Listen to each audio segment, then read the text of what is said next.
really, really privileged and honored to be able to host a good friend, Vinny Lingham, who is the co-founder and CEO of Civic.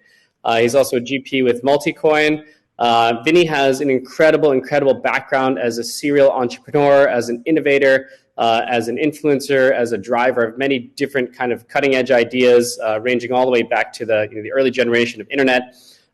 He's got an incredible story to tell. He's from South Africa. He's been one of the main kind of pioneers, investors in that region.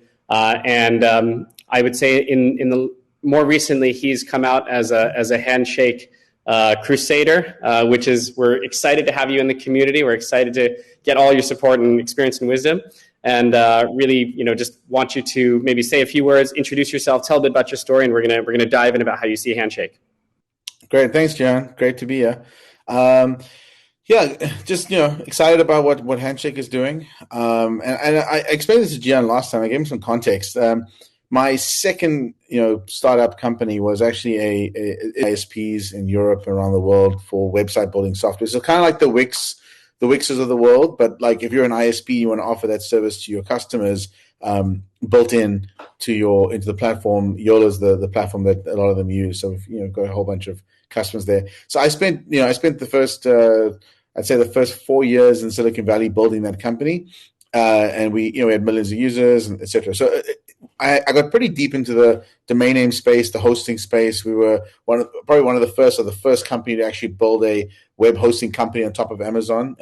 For those of you who don't know, Amazon EC2 was actually built out of Cape Town, where I'm from, and so Cape Town is the hub of Amazon EC2 and web services. That's where it was built and designed by some South Africans, and they still have a big presence there. So we were very early adopters in it, and obviously dealing with web and hosting, you get a sense of how fragile the current DNS mapping to ICANN TLDs is, and how this is how a lot of the fraud happens. Like we've had situations where people actually spoof domain names, but not just that, they actually get secure SSL certificates on top of that. So it's amazing how insecure the web is, and how easy it is to do man-in-the-middle attacks as well.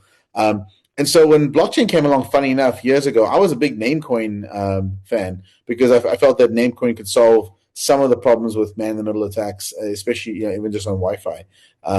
But I think we've gotten more secure over time. So it probably with TLS and some of the improvements there, it has improved quite a bit.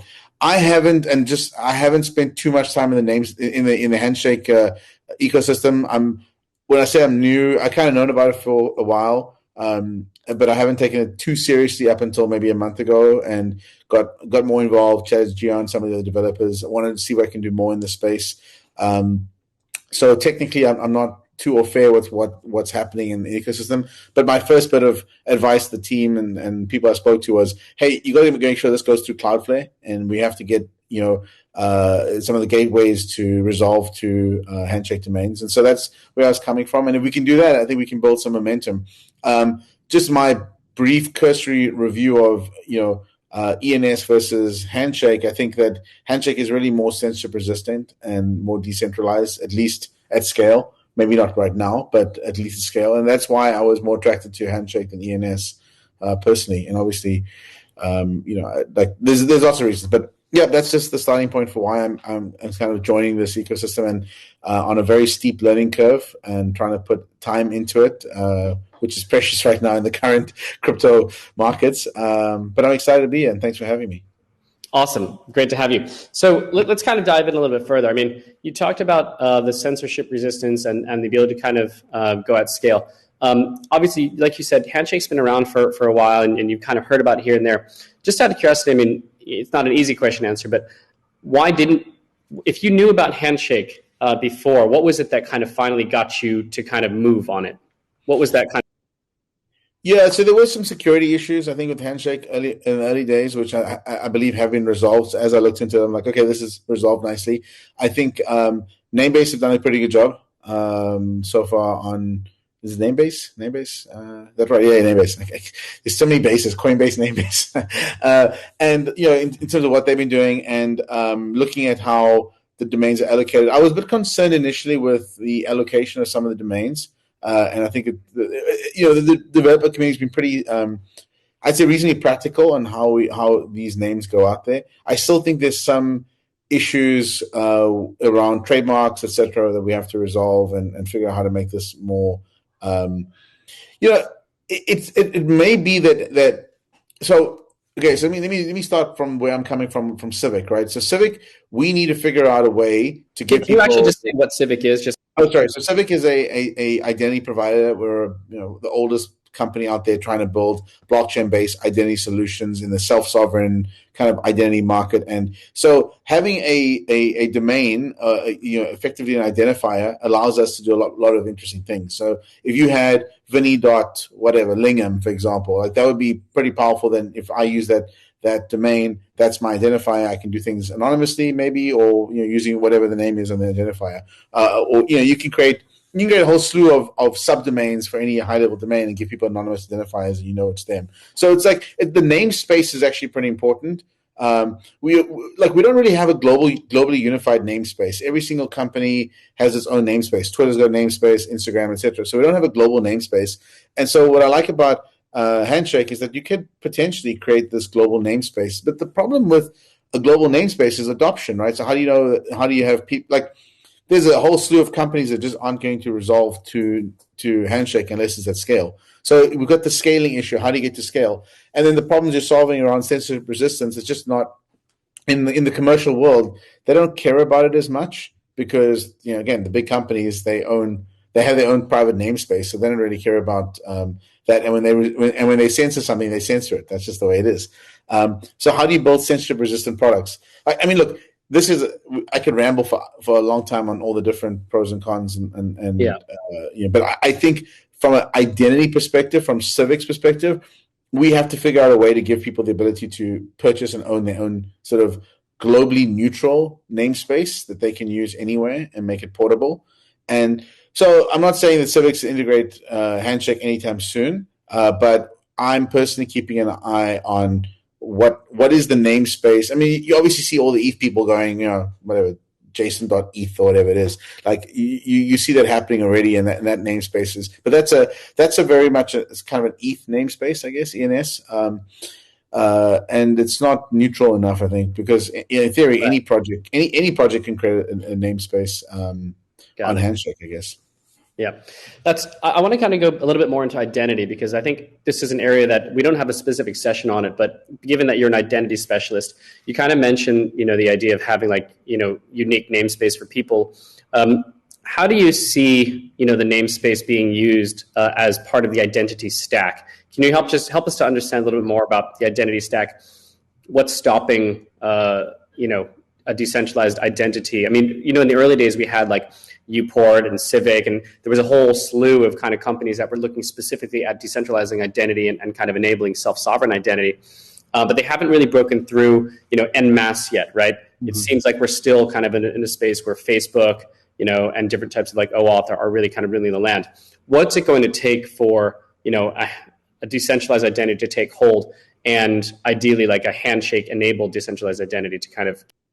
Thing is, the portability of namespace is actually critical if you have something like decentralized IDs. So we're working with, a whole bunch of standards bodies. Microsoft's got the DIRF. There's a few others to create decentralized identifiers and DIDs effectively, right? So that's going to be an interesting space in the next 12 months because it's evolved enough over the past 4 or 5 years that DIDs will become a W3C standard very, very soon, a year or two, maybe 3 years. But in the interim, what we have to figure out is what does portability look like? So if I have a namespace, so what you need to figure out is if someone has a certain identifier on Civic and then they move across to a Uport or another partner, how can they transfer their identity from one particular namespace? They can effectively prove ownership of all the private keys that come from there and move it across to a different provider. So we don't want to be in a situation where we're holding your namespace hostage. If you want to go to a different provider, you should be free to move those keys or that or whatever whatever namespace you've chosen elsewhere. And so that's kind of where I see it taking off over time is that you can have portable namespace. Then you move from different DID or self-sovereign identity providers over time, and you're not tied down to any particular one. And that's a really key part of being an identity provider is that we don't want to own your identity. We want you to own it and have the information in your wallet and account there. And if you want to make it portable and move it to someone else, you should be free to do that. Yeah, that's really interesting. The idea of kind of a like portable identity. I think these kind of mono stacks for identity seem to they're growing for sure, but it seems like they're very kind of context specific. So the idea that you can have maybe Handshake as like a meta layer to be able to actually like have persistent reference or have kind of this portability between identity service stacks. Seems to be an interesting way to kind of to do it. When you think about adoption, obviously, like you said, you're kind of newer to Handshake, but from the outside perspective, when you look at the adoption of Handshake, what are the biggest challenges so far? I mean, getting into it recently, what were the kind of challenges that you faced, and how do you think we can kind of overcome them? So I think that the biggest challenge is making it easy for people to actually buy the space. So if we had to go integrate this at Civic, for example, I would just figure out a way for us to take a credit card and give you the domain in your account. So like that's the one thing I've been looking at for Handshake is how do I sell Handshake domains and how do I make money out of it, right? Because like the commercial viability of selling it and enabling it is actually one which will help the ecosystem grow, because then you're going to have you're going to have a whole bunch of you have a whole bunch of people coming in saying. Because like there are a lot of people who like, for me to go and buy it on to get HNS tokens, etc. Like for the layperson, I can do it. The layperson can't do it. They want to go put in a Visa, MasterCard. They want to buy dot whatever their name is and own that space and own it in their Civic wallet. And if they want to move it to a different provider in the future, they can do that, right? And so it's kind of what ICANN has done with GoDaddy and all the other TLD domain providers. Like that exists today. That doesn't exist for Handshake right now. In a simple way for consumers. And so that's what I think should be trying to figure out is like, is it the identity providers that allow this, or is it maybe even domain hosting companies that say, okay, we'll start selling this. But the problem is the resolving, right? So how do you resolve it to a website and whatnot? My sense is that once we can, like, we're probably just a little early, maybe a year or two, and in about a year or two's time, I think selling Handshake domains for fiat will actually be what opens it up, as long as those domains can resolve somewhere, whether it's to a DID or to a website or whatever. What are the, other than kind of decentralized identity, what are the other applications that you kind of dream about when you think about Handshake? For me, it's a lot of it goes back to like, I think of it a lot about like IoT, which I guess is like decentralized identity, but for like things and for like digital twins. I mean, as we're getting into like NFTs and looking at ways to wrap, I mean, there's a number of different efforts to try and wrap Handshake domains as NFTs, which I think will be a killer use case. What are the things that you think about? What do you think is exciting where Handshake can be extended into, other than the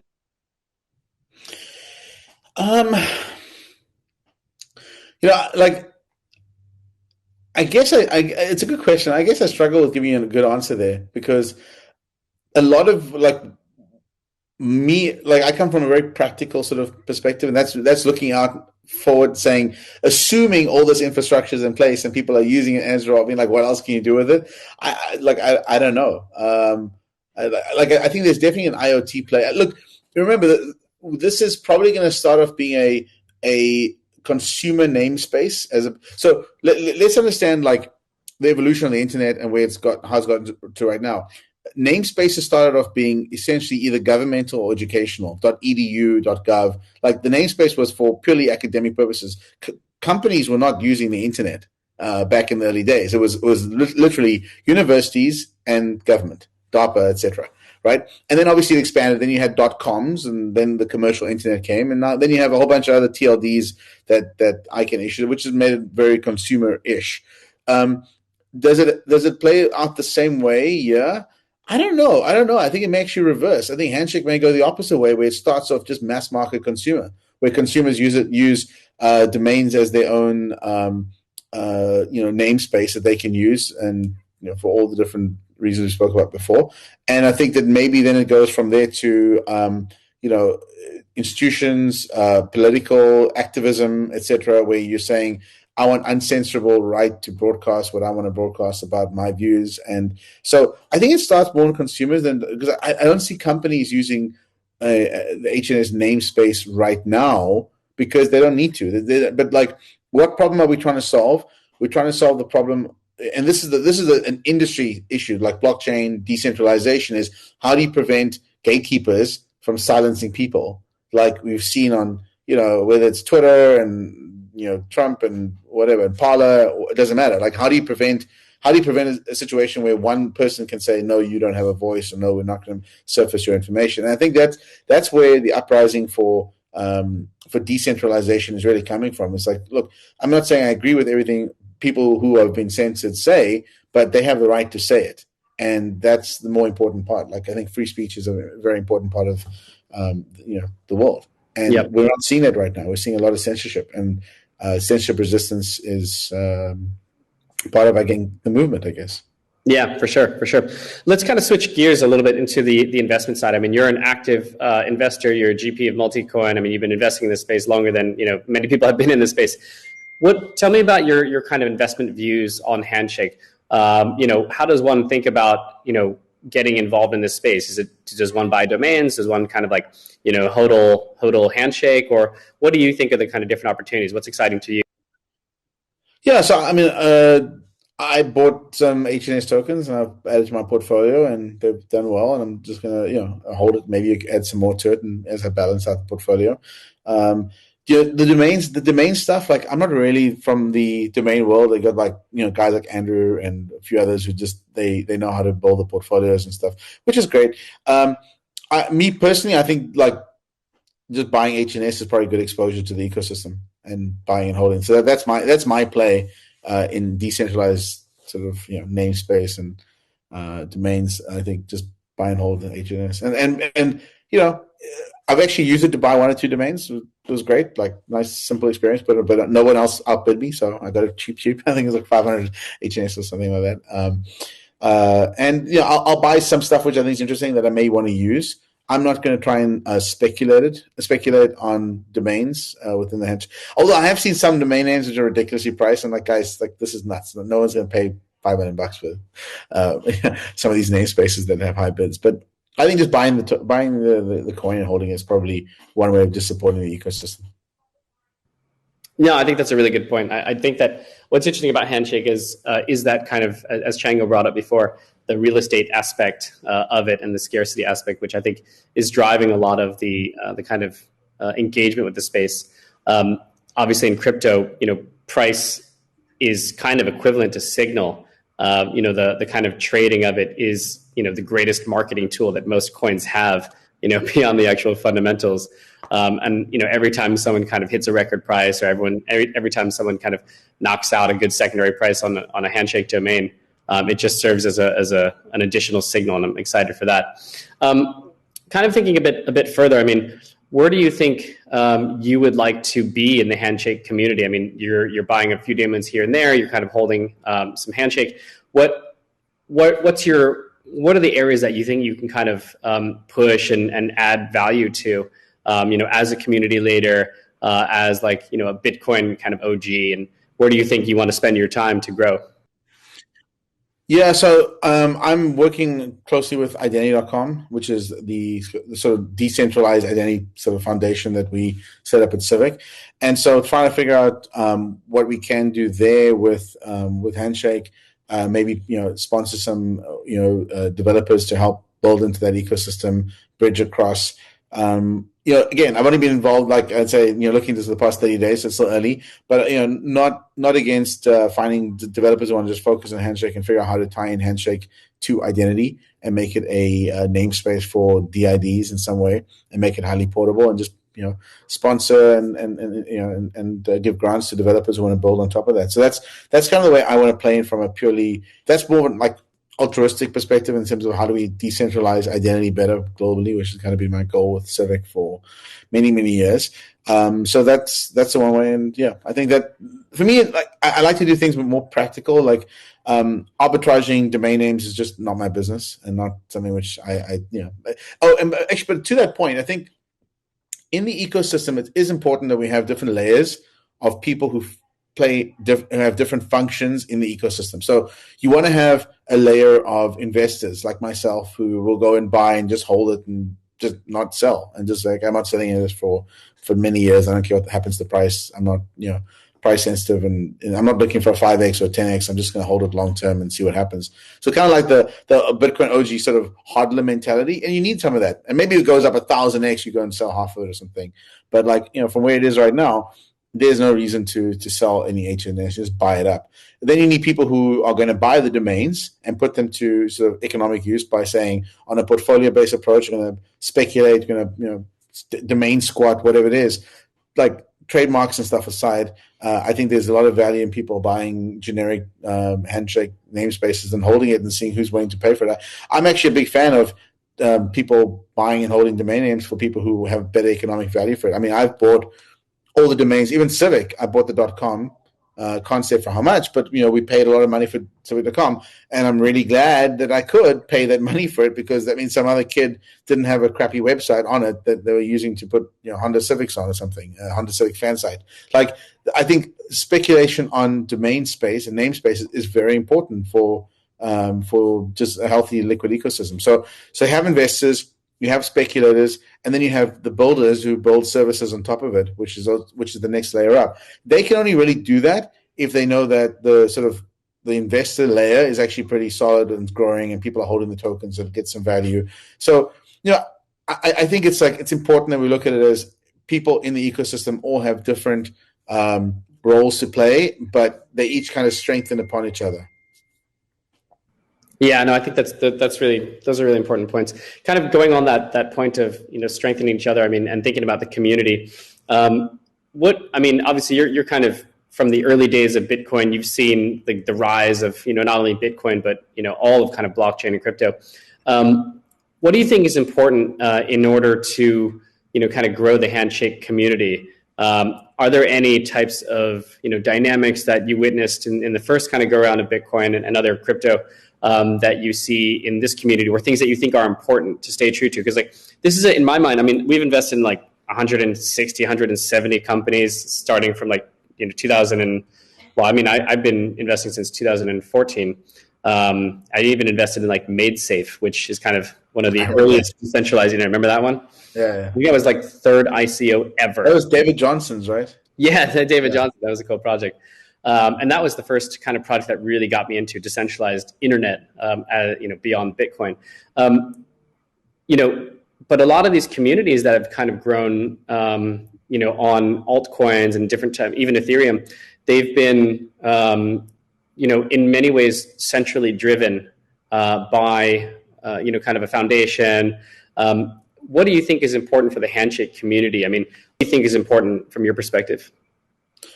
So the people who are in Handshake right now and the people who were in Handshake 2 or 3 years ago, there will never be people like them again in the community as it expands. So, it's kind of like with any community, it's the founding people who have sort of the bigger vision for decentralized internet. The people who are coming afterwards, and I'm probably on the borderline of that. I'm like, okay, I'm here because yes, there's more of a profit motive now than there was before, right? Yes, I believed in decentralized internet before, but now I'm seeing, okay, this is how we commercialize it. This is the path forward, and from a commercial perspective, then there's a business reason for me to be here.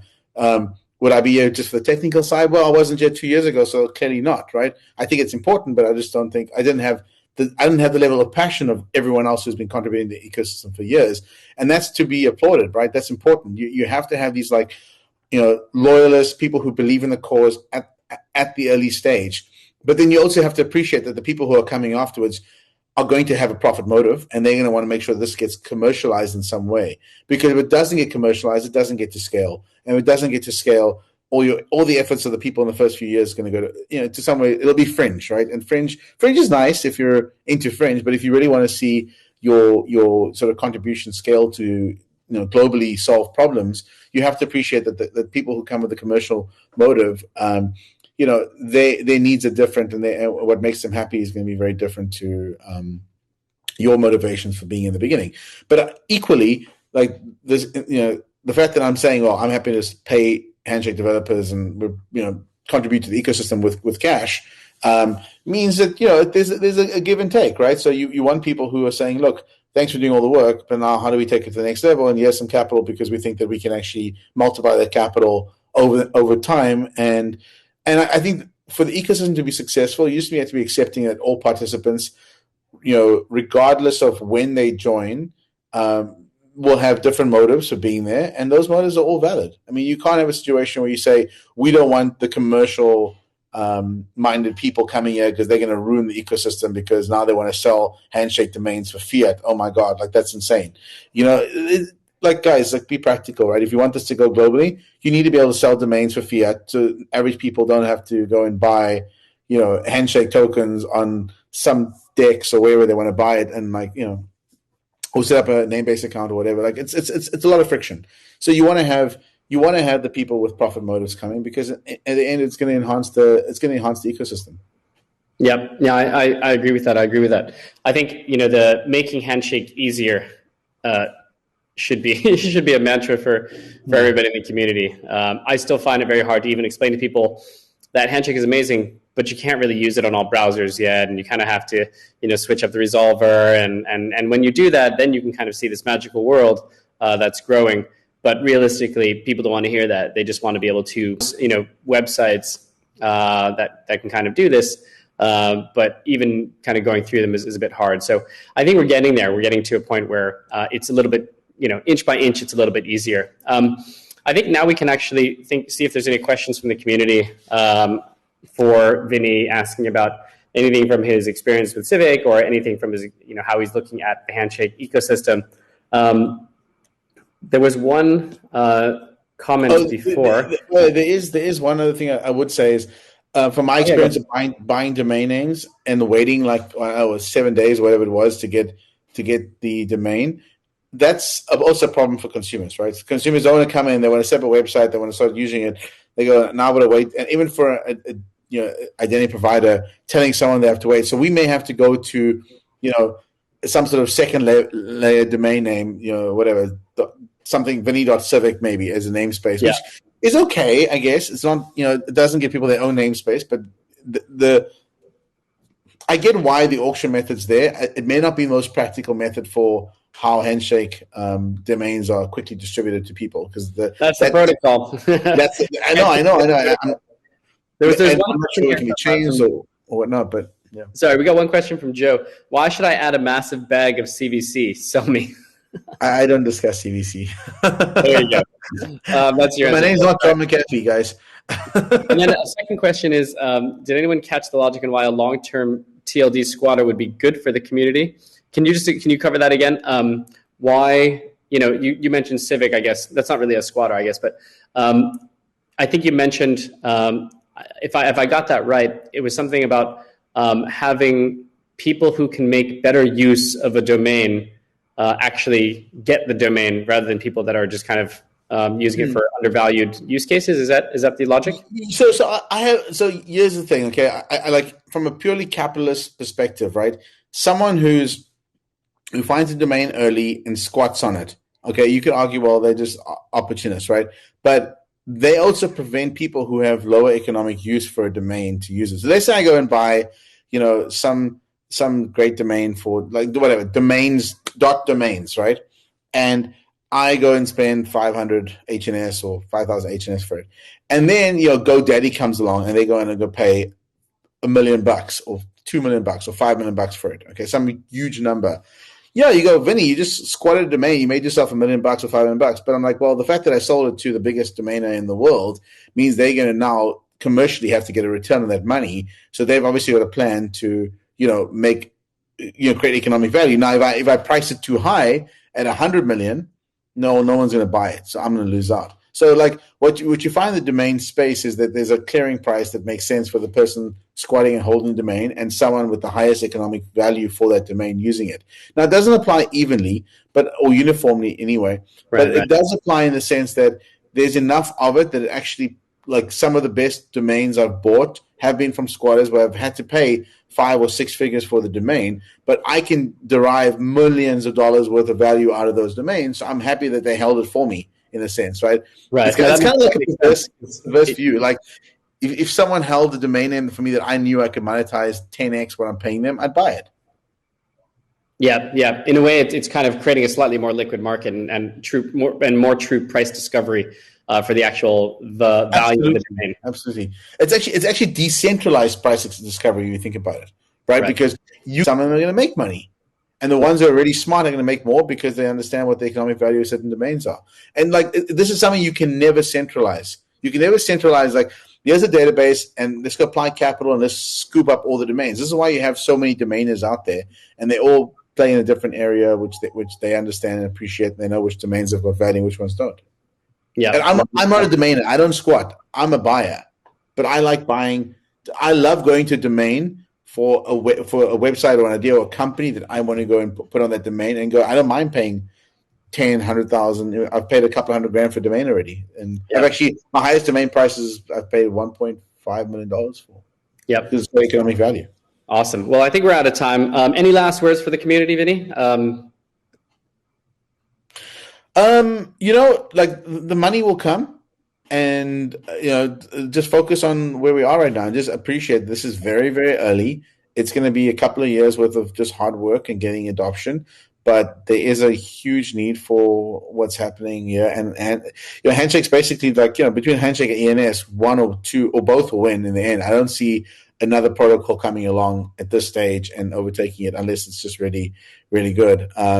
But I think that the people in both communities, and I don't think anything's wrong with ENS. I just think that it's good that we have choices. So between Handshake and ENS, it's great. I love the space, and I think and thanks to everyone for all the work that they've been building over the past years and making it possible. And hopefully, we can use this for decentralized identities as well. Awesome. Thank you so much, Vinny. Really appreciate it. Thanks, Gian. Thanks, everyone.